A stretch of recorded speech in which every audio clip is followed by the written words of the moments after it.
Hey everyone, this is Alexandra and Whitney. We are filling in for Adam while he is on vacation this week.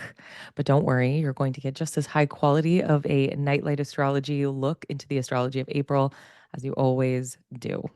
Today, we're going to be talking about all of that, everything that's going on in April 2025. We have a lot going on with Venus and Mercury back into Pisces. We have two Venus ruled lunations and a whole Mars-Pluto-Sun saga.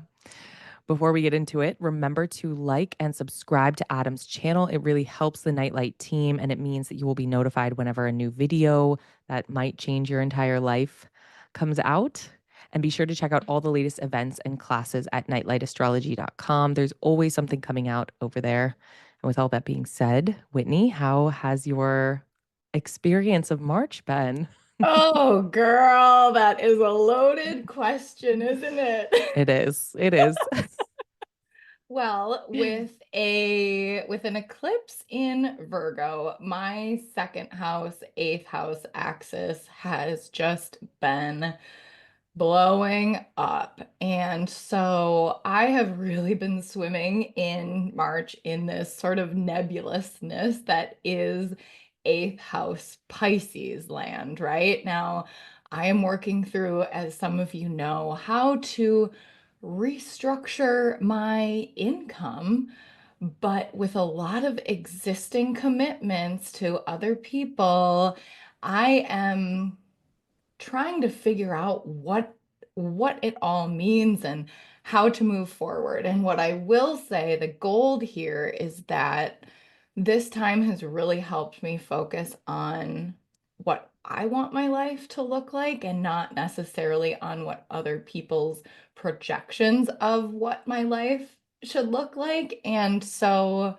that is some good growth there, right? But I think we can all say, having just lived through eclipse season, that it's not easy. These lessons don't come easy, right? What about you, my friend? Yeah, it sounds like so much of what you're going through is related to that eighth house. The way Adam talks about it is the house of karmic entanglements. So the things that you owe others and the things that others owe you, and the ways that you're indebted to people, and the things that we inherit. And it's been pretty interesting. I wrote in my notes thinking about March. I wrote these notes like a week ago and I wrote, we are recording this a little early, which we usually do not do. So I'm hesitant to comment on March's end.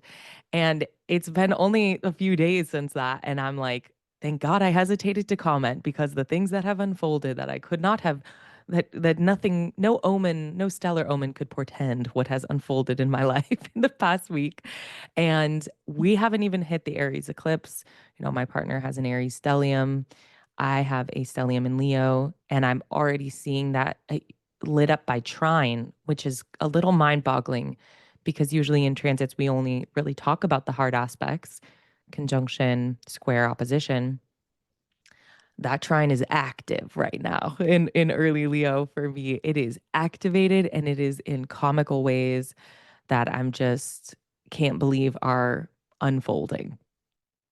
Get So out into the spotlight, my friend. That's what that means. Just in just bask in comical it. ways. Yeah, it's been pretty comical, but I I think March overall, even though quite humbling and surprising, has been pretty good. I launched a YouTube channel, so I'm excited to talk about that. Okay, everybody, this is a quick plug. Please go follow Alexandra. It is my now part of my weekly ritual. What, like 3 weeks in? Monday morning, grab that cup of coffee, Monday morning enjoy coffee. it. Let's do Yep. it. Yeah. Yep. Oh, it's so juicy. So if you like this kind of content, you'll like Alexandra's content too.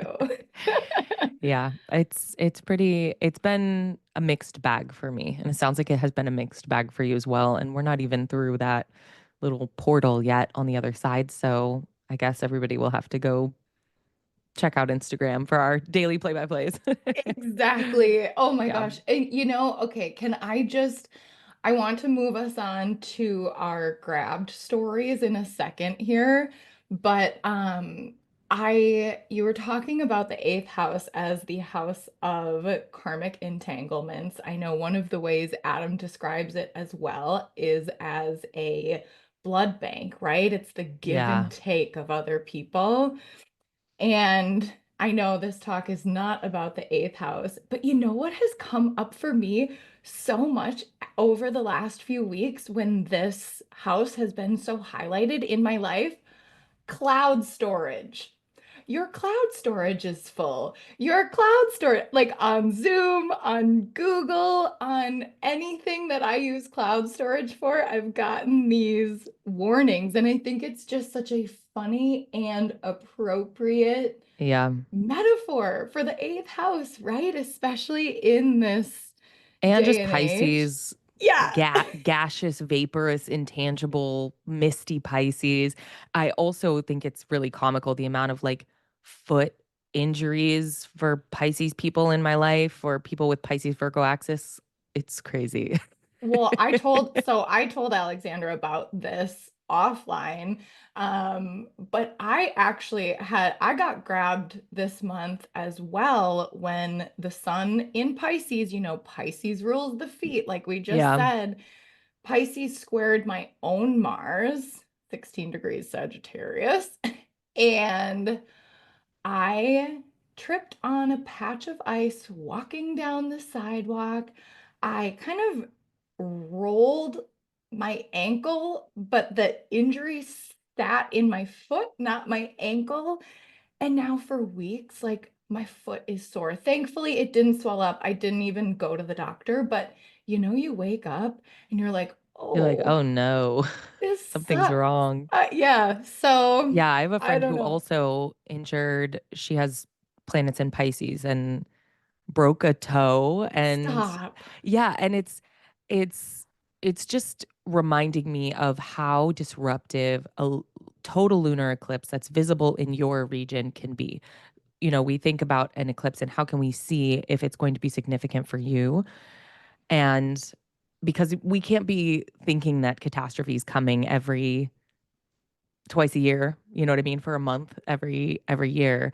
You really got to look at is what's happening in your natal, is it aspecting your natal planets, where are your nodes, what's going on in those places for you, especially the hard aspects, and is it visible in your region? But this was a total lunar eclipse that was visible throughout all of North and South America, particularly. So I think people have been coming to me going, why is my digestion so weird this week? Why am I having bad sleep this week? Why does everything seem off this week? And it's because the moon's light, the moon, which rules the stuff happening here on Earth, she orbits the Earth. So when that is disrupted, just the most basic parts of our life that we assume are in good working order can become quite disrupted in a way that is noticeable but hard to pin down. You mentioned when we were talking offline the moon card, and that's the card I think of every time. It's the moon tarot card. It's like, what is happening here? Is this a shadow? Is this a monster? Is it a crawfish? Or am I looking at a monster? And everything Right. is kind of hard to see when the moon's light is disrupted.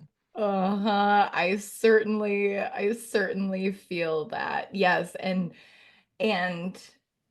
it really goes to the sort of liminality of it all too. Sometimes you can't quite nail it down, but then I think it's interesting when we look to veins of like medical astrology and associations, Pisces in the foot, Virgo in the digestion, and it really becomes clear how we are grabbed by the planets because I talked to a client with the same Virgo rising eclipse in her first house, going through massive digestion issues, GERD, that kind of thing. Yeah. So it's just wild.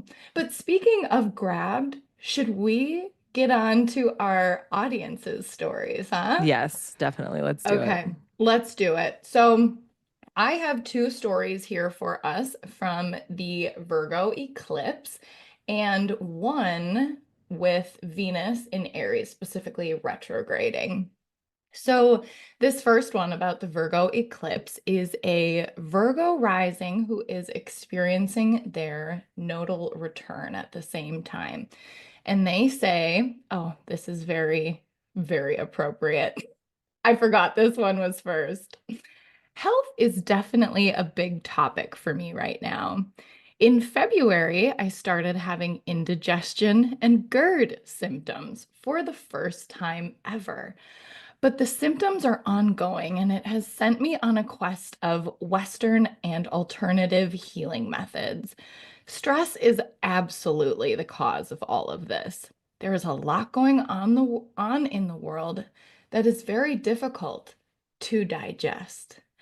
I had my first acupuncture and Chinese medicine appointment this week. I am incorporating massage therapy, and I even reached out to a quantum healing hypnosis technique practitioner. I'm also seeing a GI specialist, but I'm most interested in the alternative healing modalities. It's also made me have to cut down on some of life's little pleasures like wine and coffee. My gosh, that's awful. That's like one of those things that is, it feels small, or we treat it as culturally small, but it can be so disruptive that it changes your entire life. Well, right. And so doesn't it point to one of the core of Virgo that is all about care and routine and practicality, right? And so Yeah. simply caring for ourselves in the right way can help. I thought that one was interesting. Yeah. Let's go on to the next one. So this story is actually about this person's child. My 6-year-old is a Cancer rising and has Virgo in her third house. Just prior to the eclipse, she had a palatal expander put in the roof of her mouth to correct a Ouch. crossbite. I know, right? She will have to wear this for about 6 months. Interesting that that's a cycle of lunation, right? And it cannot be removed until the treatment is complete. She has a very strong throat chakra, always has something to say, and processes her day as a 6-year-old, remember, through talking out loud. This expander has put a huge roadblock on her expression. She is struggling to talk and to eat. She has an excess buildup of saliva while she adjusts to the device Poor and is baby.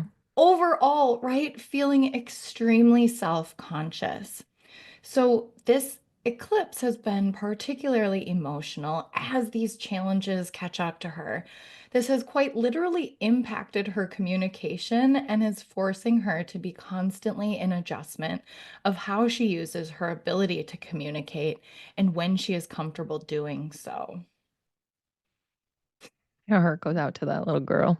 She'll get through it, but that's pretty rough. Right. And it's similar to the last one we spoke about is like it's an adjustment period, right? There's a daily ritual that needs to be adjusted to Yeah, here. and the norms that we take for granted, like the amount of saliva our mouth is producing, are just disrupted at this R- time. Right. No, I feel for her too. I went through Invisalign, which is not nearly as invasive. And even the adjustment to that, right? You've got these trays in your mouth. You can't like eat or drink without removing them. And it's all like eating at specific times and only different hours. These are things we take for granted in our Yeah. daily life, right? So, well, we will end on a little higher note. I love this one, and this pertains to Venus in Aries. So, I've wanted wavy or curly hair my entire life. I've always styled it that way, always loved volume, have even considered getting a perm many times. Well, as Venus retrogrades through my 12th house, I have discovered, in fact, that my hair is naturally wavy. I just haven't been caring for it properly. I can't stop laughing about how 12th house Venus in Aries is that my bold dream hair was literally hidden from me, and I've suddenly become aware of it. I feel so much more like myself. I'll be spending the retrograde period rethinking my hair care routine and relearning how to maintain it. I just wanted to share a very lighthearted manifestation of this transit. And I'm taking this as a metaphor for some other 12th house things I'm working through, reflecting on qualities I value and admire in others, but have trouble seeing in myself. Oh, that's so sweet. That's a really sweet one. I know. And I'm kind of jealous. I Yeah, wish that's I didn't actually a have to common do all story. that. Yeah, people finding out that their hair is wavy and that they've just been caring for it wrong. That's a big thing these days. Oh, wild. So that wraps up our grabbed portion. Should we talk about what is happening this April in the sky? Let's do it. Let's do it. So, we really kick off the month with a watery stage set in Pisces, is how we're thinking of this opening month period. So, we segment the months via the Gregorian calendar, obviously, but keep in mind this is happening. And as you're watching this, we're just a couple days away from the eclipse in Aries, that final eclipse in Aries that happened on March 29th. And it's coming on the heels of March, which really has been a fact finding mission.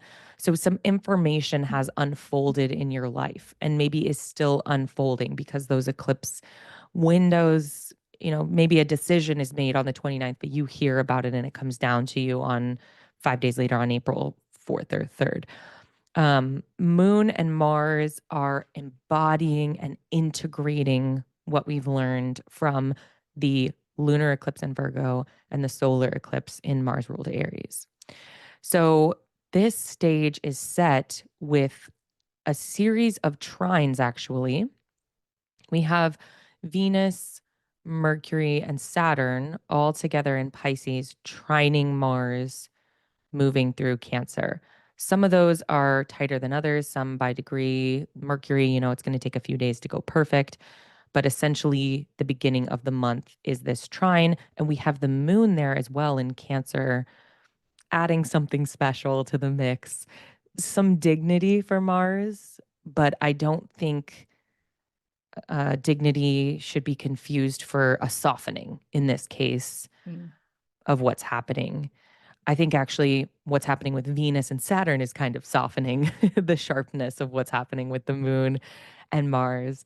I think one other thing I want you to highlight, Whitney, is the sextile that's happening to Uranus. I was waiting. Yep.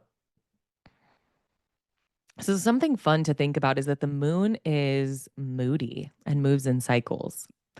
And I was thinking of the archetype of the sweet and syrupy sort of woman who can snap and just has this like little outburst that's quite sharp and you're like, "Oh," and everybody stops to listen when that happens. Like I was thinking of the diva version of this, which is like Kristen Chenoweth or Liza Minnelli. And actually, literally, both of them have Moon Mars in Cancer, which is Stop so it. funny. Yeah, they do. But And I I was, see it. yeah, right? You're thinking of like, oh, everything's this way. And then all of a sudden they snap and they lash out and everybody stops. And life, as usual, sort of like everything comes to a halt and you react and then it moves forward. Or even in Cabaret, Liza Minnelli has that iconic scene where she's screaming when the train goes by because it's the only time she gets to scream and it's covered by a louder noise. It's so funny. I know with the sextile to Uranus, it feels a little like that like little scream moment that's not necessarily malefic or negative. There's something really positive about that expression of emotion that's happening with Venus's activation there, I think. Yeah, it's like productive, right? Sometimes you just have to get it out. And I think that this is what's happening with the moon, like you have so beautifully already put, that the moon is here embodying this action, right? Like the trine is all about how we have learned these lessons, and now it's time for embodied action because think about where we are. This chart right here looks a lot like where we were last month in March, but now things have totally changed. We've learned something through this Yeah. eclipse season, right? It's like I love that you bring two great stage actors to mind because this is like act two of a Yeah. play, right? Yeah. It's the same stage that we have set, but now the characters have evolved. And so I am just like you are seeing a kind of doubling down on the emotion, the moodiness, the passion, right? With Uranus here in this sextile, um, there could almost be a sense of, don't want to lead with overwhelm, but almost like what happens when you turn up the dial and the fuse goes out, right? There could be a sense of power and moving forward, but at the same time, we're learning how to deal with wielding that power at the same time. And, we have what's interesting too is that if we took the clock forward just 2 days, this is where Mercury turns direct, right?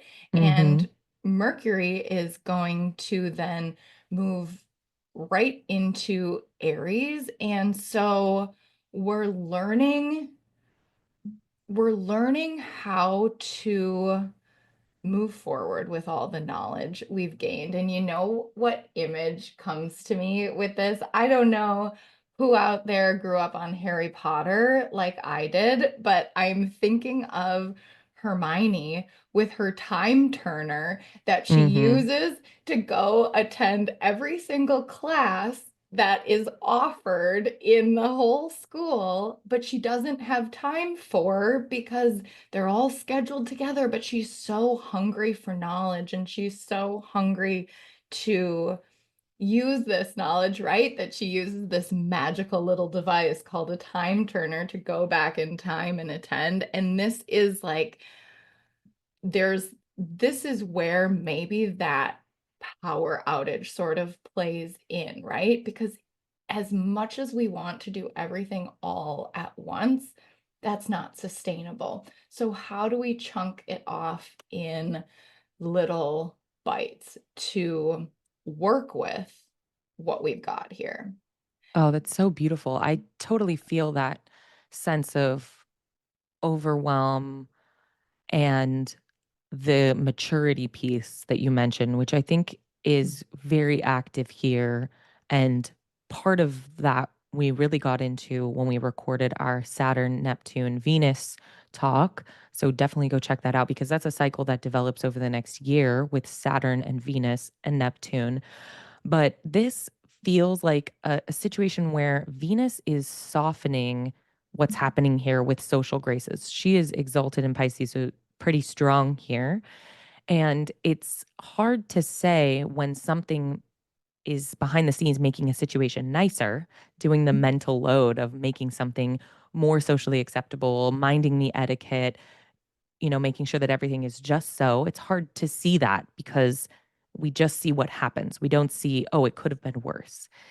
But there is something that she's doing here to soften, and something interesting about this moment where we have this stage set with these water trine situations going on is that the sun and Jupiter are directly sextiling one another as well. So they're kind of in aversion in a way to what's happening with this water. So that sextile gives me a sense that there is an alternative path, and it's one of getting curious and gaining momentum in your curiosity. And if the beginning of this month feels overwhelming, maybe there's some momentum and inertia that can be jarred into motion by an intellectual and a curious approach. Oh, I love that. I love that. It gets me so excited to work through work through this time, right? And put our intellect to work. And I think that that's coming too as we move forward into the next phase of the month and the full moon in Libra, because Libra is an air sign. So, are we ready Yeah, let's to do it. move on? Okay.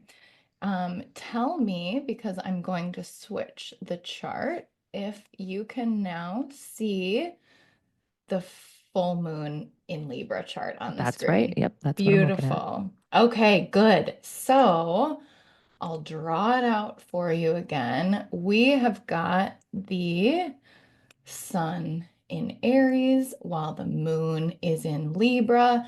My degrees are just two off. This particular full moon in Libra is at 23 degrees. And isn't that beautiful? I'm still excited that I've learned how to work with the Epic pen. I mean, I'm impressed. I literally can't do it. So, oh, so satisfying. So let's talk about this full moon in Libra, because at the same time of our full moon here, you can also see this little S here? Venus is stationing direct. Now, with Venus, the ruler of Libra, stationing direct at the moment of this full moon, it feels like a trigger point, doesn't it? Like she's remembered something and she is ready to move forward. And so Venus will be here in Pisces basically all month long until the 30th. But this is a Venus who, in her exaltation in Pisces, is really ready to dig in for what you were mentioning earlier about harmony. And this is a Libra moon, right? So it's about balance. Now, Libra is a cardinal air sign. So we can think of Libra as initiating, intelligent, intellectual, and whereas the beginning of our month with the moon being so much about embodiment, this gives us a moment to rationalize, right? Libra is an air sign after all. And so we're working with both embodiment and rationalization at the same time. Now, the time of the year of Libra is at the autumn equinox of that's a time of equal day and night, which is similar to its polarity Aries. We just went through the spring equinox, right? And so this tells us that Libra is focused on a sense of balance, equality, justice, perhaps social justice, right? And so when we think about how we grow through Libra, we're thinking about how we can use our judgment and evaluation objectively. We're thinking about patience, refinement, sophistication, maybe like a healthy detachment from emotional turbulence. Um, and we're thinking about social harmony here. And so, as we're talking about sort of this balance and harmony, I want to talk about the Egyptian goddess Maat.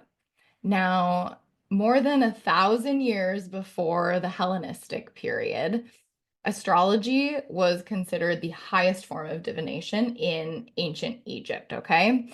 And it is said that the ancient Egyptian goddess Maat, it's spelled Maat, was the goddess of truth, justice, balance, cosmic order. All sounds familiar, right? And Maat used the scales of Libra to weigh each soul of the dead. She would weigh the soul of the dead before passing into the next life against a feather. And souls that would tip the balance of the scale would become reincarnated to continue to further burn off their karma on earth, right? While the lightest souls would then enter the afterlife. And I think this is such a beautiful illustration of what Libra is and the journey into darkness that we see at the time of the year Libra comes, at least in the northern hemisphere, right? So I'm thinking a lot at this time about that sort of healthy judgment of what it takes for us to move forward. And I want to talk a little bit more, but I also just like went on a whole tangent. So I want to hear what you think, and No, then we maybe love we your can come back. it doesn't really qualify as a tangent if we're like we're all here to hear you talk. Okay, okay, okay, Then it fine. qualifies as you just speaking with authority that we are granting you.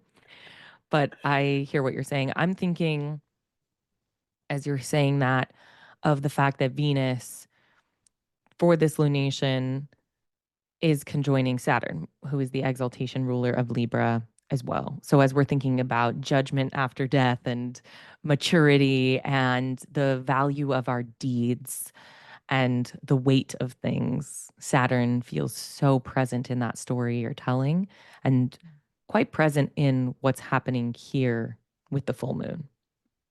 Well, right. Saturn is conjunct our stationing Venus. Yes. And, this is a little off what you were talking about. So maybe if you have other things you want to talk about Mayat, let's do that. But I have some thoughts about Venus's social graces because I think that there are culturally, we talk a lot about, and there are a lot of words and properties of media and thought and interest that relate to solar expressions of authority and solar expressions of the indomitable ruler or what it means when a king says you have to do this.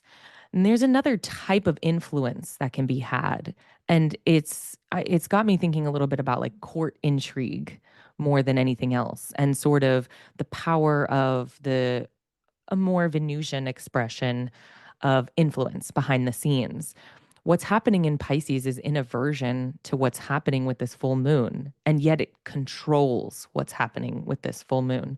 And the same is true for the new moon in Taurus at the end of the month. And this is just so clear in the fact that Venus is retrograde until 11 minutes after this full moon. 11 minutes after this full moon, she stations direct. And that's such a tight leash. It's like what's happening here is exactly what Venus is allowing to happen here in Pisces. We can't see her. She's in some back room making some handshake deal, like greasing the wheels of the social systems. And in her sign of exaltation, she's totally in her element and probably looks fabulous, but we're not necessarily seeing what's happening there. I love that image. And I mean, Venus this month throughout the spring, Venus is working really, really hard for us. And that's exactly the picture you just painted is so exactly spot on. I mean, even the fact that, like you mentioned, Venus rules both lunations this month because after our full moon in Libra, we have a new moon in Taurus. And so it is Venus, Venus, Venus, right? Yeah, this is a And good time for some thankless, no favors asked. Just send a little offering to Venus. Pick a wildflower, put it somewhere special in your house, like put a little honey in a bowl and just be like, thanks for all the behind the scenes mental load work that you're doing for us this spring, Venus. Thank you. I know that it could be worse, and it's not Right. for you. Right. And yes, that honey in a bowl, right? And how does that honey in a bowl represent our the success that we're creating, the sort of renown for ourselves that we are building? How are we honoring ourselves? How are we honoring Venus? I'm now with this talk, I'm now thinking about another key piece of this particular full moon that I want to bring up is that at 23 degrees Libra, that is smack dab on the fixed star Spica. And so Spica is one of the brightest stars in the sky. And tropically, in the tropical zodiac, is located here at 23 degrees Libra. But sidereally, so when you look up in the sky, Spica is part of the ear of corn of the Virgo constellation. And so not only are we thinking about what we're growing here, right? The growth of an ear of corn, but Spica is has so much to do with evolution, right? And because there are these qualities associated with Spica that earlier in life, a native with a prominent spica placement, either conjoined to natal planets or angles, may experience some injustice in life. And there's that justice piece again, right? Yeah. But there's an evolution that takes place in a life with a strong spica placement, and that sort of early on sense of injustice or unfairness later turns to riches, fame. It's that Venusian, like we were talking about, renown, success, riches, honors, right? And so there's a sweetness here. It's that sweet honey. It's the love of sociability and a love of both art and science. I think what's really interesting about Spica, and then well, we don't cover fixed stars a whole lot on this channel, so Yeah. I'll get off my fixed star my fixed star platform here. But Ptolemy said that Spica is actually of both the nature of Venus and Mars. And I think that's really interesting considering how both Venus and Mars are playing such a huge role in the astrology of this month. And that is where I'm tying in there's passion as well as a sense of duality, right? And you can love both art and science, right? So I just wanted to point that out that with Spica here in the mix, we should be feeling a sense of the situation involving and hopefully for that sweet honey. Yes, absolutely. What a great tie-in. And thinking about some of the themes that you mentioned, I feel like it's a really good lead in to what happens next in the month because we have Mars-Pluto-Sun dynamic that's happening that's sort of mediated as well by Venus. So it's a pretty Venusian April, I'll tell you what. But this transit, the Mars-Pluto-Sun transit, fire rules, is a bookend to a three transit cycle. So, the sun only moves in one direction and the sun's going straight. But with Pluto and Mars, we had Pluto and Mars opposing one another in Cancer and Capricorn. That was, I think, the meanest of the three. That one happened in early November. So if you're like, oh, early November, that was bad. Yeah, that was why, probably. Then Yeah. we had another happening right around the first week of the year, around January 3rd, that happened in very early Aquarius and Leo. think that was the second meanest because Mars was retrograde and it was the first of those meetings. And it's like really some of the first oppositions that Pluto's carving out in its tenure in Aquarius. But this one is the sort of third and final that happens in this sequence because of the Mars retrograde. It is totally reminding me of the scene. I bring up a lot of references, but it's rare that I find one that I'm like, this character is this planet and this character is this planet. And that's what's happening here because I was thinking of the scene from The Big Lebowski. Have you seen that movie, Whitney? Okay, like so many years So long ago. ago, Yeah. so many years ago, that you're gonna have to retell Yeah, it. but essentially the scene is that there's these three men and they're in a bowling competition. I'm thinking of this bowling competition scene. And John Turturro's character is like a kind of freaky character. At one point when he's introduced, they turn to each other and they call him the pervert. So obviously he's Pluto. He's wearing a purple polyester jumpsuit at the bowling alley. Pluto. Stop it. Okay. Yeah, no, it's Even so down to the color perfect. purple. All That's what right. I'm saying. It's such a perfect scene. And then we have the sun in Taurus, which is obviously the dude in his bathrobe. That's obviously what's going on there. Just chill, relaxed vibe. And then we have Walter's character, John Goodman's character, who is Mars. He is so quick to rage. He goes from 0 to 100 in no time, goes from zero to pulling out a firearm in a bowling alley. And it's just this tension between them. There's really a feud between Mars and Pluto characters, Walter and the Jesus. But we have the dude who's kind of a mediator because he's so chill, like the sun in Taurus. He's kind of like it's not that he's not on his friend's side or he's not on the other side. He's just like mediating the tension of the scene in the movie by being so aggressively chill. You can't even imagine him summoning up the energy. Now, the sun in Aries, we can definitely imagine summoning up that energy to kind of fight with Mars and that 0 to 100. But with the sun in Taurus, which is Venus ruled. We've got Venus in her sign of exaltation, and she is conjoining Saturn. There is a level headedness and a calmness. I actually think the sun is helping here. I really think the sun is helping what's happening, which is interesting because I don't think that's typically the case with what the sun's doing in these oppositions. Yeah, especially in a hard aspect of a square, right? Right. But okay, I'm just dying of how you told that story because it is so spot on. It's It's so spot on. freaky. There's a scene on YouTube, you can look it up.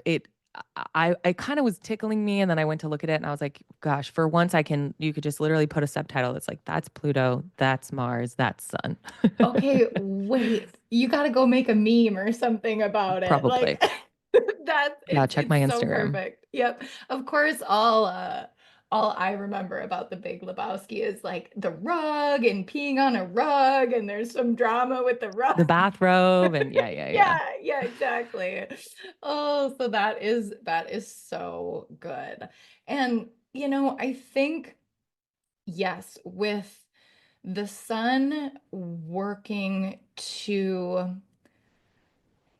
sort of mediate this situation here, this point in the month, we are talking about sheer power. And now we have, several transits here that are just setting things into motion.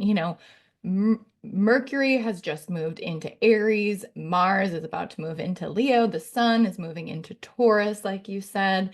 And then this Mars Pluto opposition with the sun squaring both is really like a bookend to all of this. And you talked about our previous Mars Pluto oppositions. And I know we talked about offline how of all the Mars Pluto oppositions that we've been through, this one is just a little less scary, right? And the Yeah. way that I'm thinking about it with the third in this cycle is it's like the first page of the last chapter in the book. You've got you've got a sense of resolution here. You understand how the story is winding down. And now we're examining the contents that have come from all of this work, right? Like I'm picturing a pressure cooker. That Mars-Pluto opposition is a pressure cooker. And we survived the pressure cooker, right? And so when you open up that Instapot, is it juicy goodness that you find, or is it like a sad, burnt end of burnt to a crisp, right? And I think this can be a metaphor for what we have learned in terms of like the questions I'm asking myself going into this Mars-Pluto opposition is like where we were once paralyzed by fear, have we learned our bravery? You know, that speaks to the Mars in Leo quality of it all. And how has Mars journey, this that includes a long retrograde in Cancer, right? How has Mars journey taught you courage? And so I'm seeing like a point of, I think we've used this term many times when we've talked about Mars Pluto, but it's catharsis in a way that's also revoking or invoking resolution, right? Like they all have evoked this catharsis, but this one feels resolute or a reckoning. And I am not saying I'm looking forward to this because I have a feeling I think I am for you. that's why I'm not. I I'm think I'm like looking forward to it for you. this is yeah, you look forward to it for me because it's just a little bit personal, right? With Leo Yeah. as my rising sign, Aquarius where my sun sits.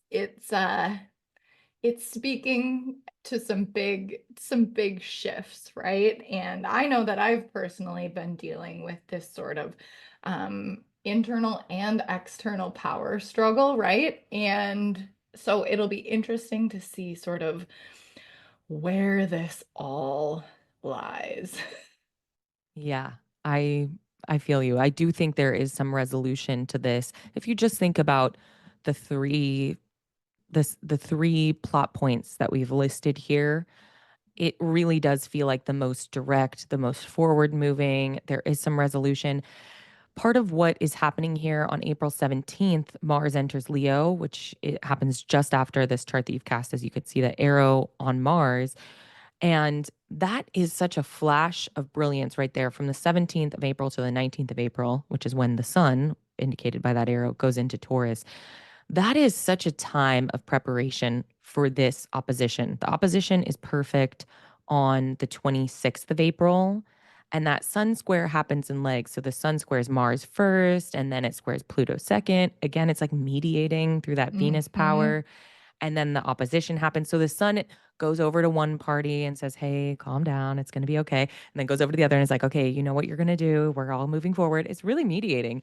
And, traditional astrologers have said, some of them have said, a square from a benefic planet can be a benefic aspect. The sun, I wouldn't necessarily call exclusively a benefic planet, but I think it's doing Venus's work here and it is helping the situation. But that flash from Mars entering Leo on April 17th, while the sun is still in Aries till April 19th, that is a time of such clarity of the mind and of the purpose specifically, not necessarily of the intellect, but of the purpose of your heart and what must be done. So, to your point, Whitney, about summoning up courage and bravery, if that's something you're needing to do, what a good time that would be for it between the 17th and the 19th. That's a time for stoking your courage, listening to your heart, and letting those flames grow really bright so that you can move forward with that purpose through this sort of pinch point of the opposition. I'm just over here like internalizing all of your words Well, as I have a part. stellium in early Leo as well, and my chart ruler Saturn in early Aquarius. So I hope I can take my own advice. Let's hope. You can. I know it. I'll I know upload the it. transcript to ChatGPT after and have it give me a pep talk based on my own delineations. Okay, I That's love how it's that. got to go. I know. I've been using AI so much. It's the Pluto and Aquarius, right? Just Yeah, take these transcripts and make my life easier. make it easier. Yes. Talking about making life easier. Why don't you take us into new moon in Taurus? Yeah, let's do it. Let me clear my drawings here and take us to, there it is, a new moon. Oh, you know what? I'm going to animate this forward because we're just not quite to that new moon point. And so I think my cute little title is going to disappear, but that's okay. Yeah. We're real people over here.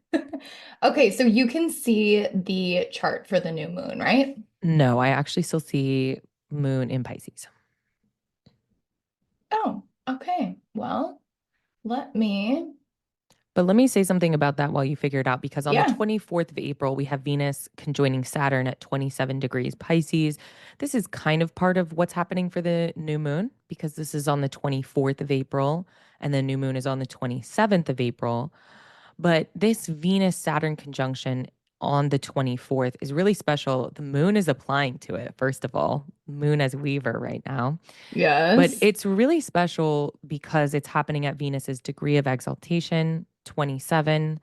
And if we think back around February 2nd, February 1st and 2nd, that's when Venus was conjoining Neptune at 27 degrees Pisces. So, along with these themes that you've identified, Whitney, and brought up about maturity and maturing, and this is something we dove into in depth in the Venus Neptune Saturn dynamic, but she begins this retrograde cycle going forward, conjoining Neptune at 27. And now she went retrograde back behind Saturn. Now she comes forward again and conjoin Saturn, both at her degree of exaltation. That feels very conspicuous, very special, very significant, and very mature. She's ending in a much more mature place. And the fact that the moon is hitting that conjunction on the 24th of April, that's a pretty special little time right there. oh, for sure. And not only here is Venus conjoining Saturn, evoking that feeling of maturity. But look where Venus is in relation to the sun. I mean, she is just about at her point of maximum elongation. And so this is a very empowered Venus. She's a woman with her wits about her, right? She Yeah. really understands how to get things done in a way that is both productive and sort of those qualities, those Venusian qualities of harmonizing, right? Yeah, and when the conjunction perfects on the 24th, the moon is there in Pisces, as we saw a little earlier when Whitney had that up on the screen. So there's an easefulness around the embodiment of values. If we think about Saturn and Venus together, the word values comes up, and there is an embodied sense to these values. They are not random ideals, they are not intellectual ideas. There's something that's pulling those values into our life. And it feels a little like a threshold you could step into. I am really looking at that April 24th date for myself to use for all kinds of project launches and um, personal ritual. But it's a pretty special reference back to what we talked about when we talked about Venusian wiles and the social capital and social power and how that is different from a solar expression of power, leadership, and authority that we sometimes culturally consider as a monolith of authority. We're thinking about the solar. So it's pretty interesting that the moon and Venus together are saying, hey, we can show you something else. And the moon and Venus, of course, are ruling in whatever way we think about that, this new moon in Taurus, where the sun and moon on the 27th will conjoin at 7 degrees Taurus. So there is a very soft alternative for you if you're looking for it this month. Yeah, yes, for sure. And I love how we're bringing back, while we talked about the full moon in Libra as a rational balance to all of this sort of emotional embodiment. With this Taurus new moon, we're bringing embodiment back. And I'm so glad you talked about the maturity of this Venus conjunction with Saturn preceding this, because this is exactly what it informs this new moon, right? And then Hmm. how interesting that right around the same time, just shortly after this new moon, on April 30th, Venus will move back into Aries in her direct motion and ready to take action once again. But before, I'm getting ahead of myself a little bit, right? Because this is all about the new moon on the 27th. And in Taurus, we're talking about embodiment because the moon is exalted in Taurus, right? So this is a good place for the moon to be. Taurus is also a fixed earth sign. And so when we talk about a fixed earth sign, we think about how we are planting our seeds within fertile soil. And that's often a metaphor that we use for new moon moments, is the planting of a new seed. The moon meeting with the sun in the sky is becoming emboldened with this solar message to take forth through the rest of the cycle. And this soil here in Taurus is extremely fertile. And there's a sense here also about, with when we talk about the fixed quality of the sign, growing where you're planted or approaching that growth in a methodical sort of manner. I think that the fixed quality also lends so perfectly to these Taurian qualities we talk about, like loyalty and strength and consistency, right? And so part of what I'm thinking about under this new moon in Taurus is a strong vision we have about our future comfort, right? And how do we embody that? Where do we where does our lust for life come from?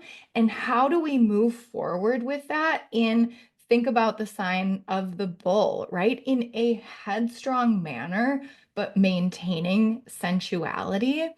And if we talk more about the bull, right? And there is this power associated with the bull. And here it is a power of practicality.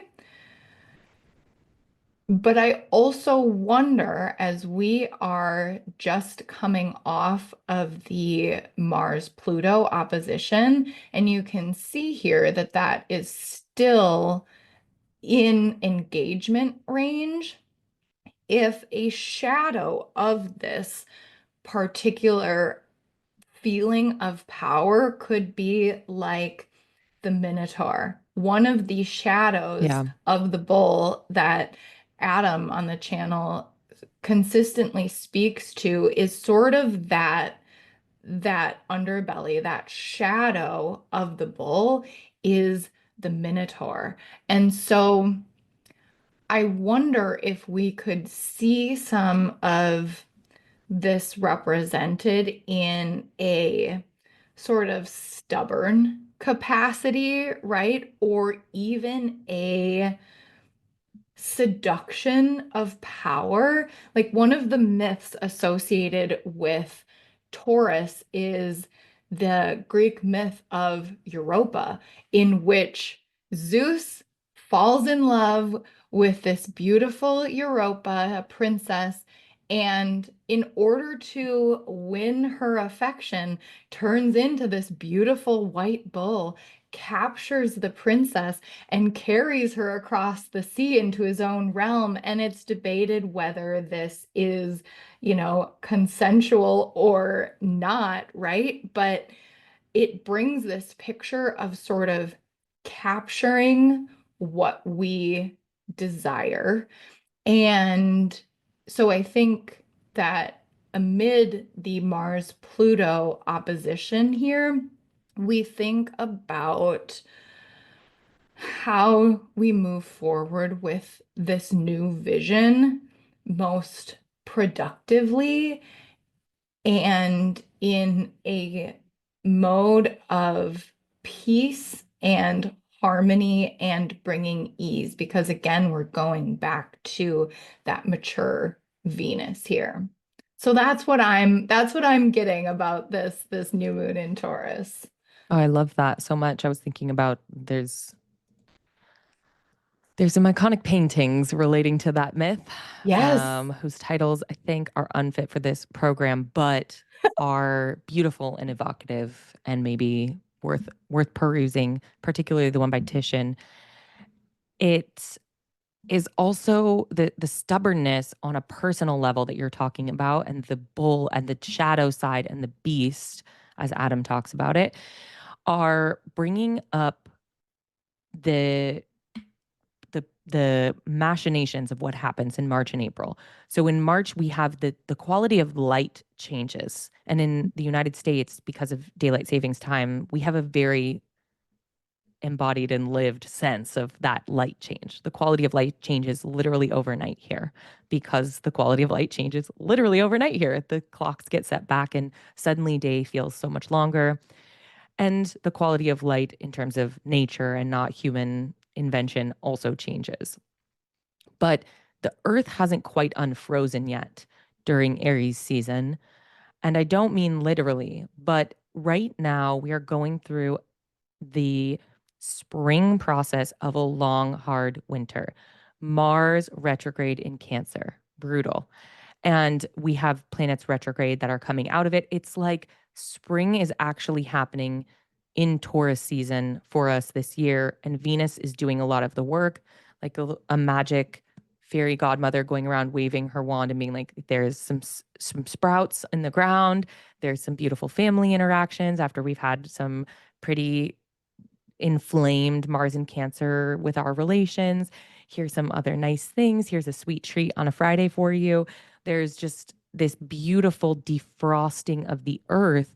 And when I think about what you're talking about the stubbornness and the shadow side, and what can happen with a Taurus expression, is a digging in the heels even in the face of mounting evidence to the contrary. So, even as things are defrosting and getting better, and even as we're moving away from the difficulty and inflammation of that Mars and Cancer, don't let yourself get trapped in that digging in the heels mode of being, of like a afraidness, a fear of moving forward with earnestness, with this Venusian earnestness into something that's nicer. Like the year astrologically gets nicer every single day, week, and month, moving from now until specifically, I'm looking forward to Jupiter entering Cancer, but things are getting easier astrologically. Don't be trapped by that shadow side.